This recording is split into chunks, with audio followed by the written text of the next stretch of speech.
So hello guys, চলে আসলাম আবারও একটা নতুন ভিডিও নিয়ে। আজকের ভিডিওর টপিক হলো ইটালিয়ান বিয়ার্ড। ইটালিয়ান বিয়ার্ড কীভাবে কাটতে হবে সেটাই আমি স্টেপ বাই স্টেপ দেখিয়েছি। সবার প্রথম গাইডলাইন নিয়ে 1 নম্বর দিয়ে 2 নম্বর ক্লিপ দিয়ে আমাদের একটুখানি ছোট করে নিতে হবে।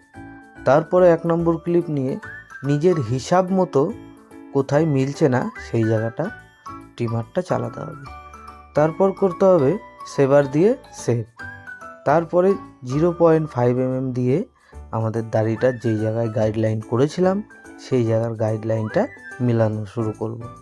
আস্তে আস্তে মেলাতেই দেখবে মিলে গেছে। তারপর আমরা খুর নিয়ে আমাদের গাইডলাইন করব। গাইডলাইন করার পরে একদম ভালোভাবে ফিনিশিং করে দিতে হবে। গোপের সাইডে ভালো করে কাট মারতে হবে।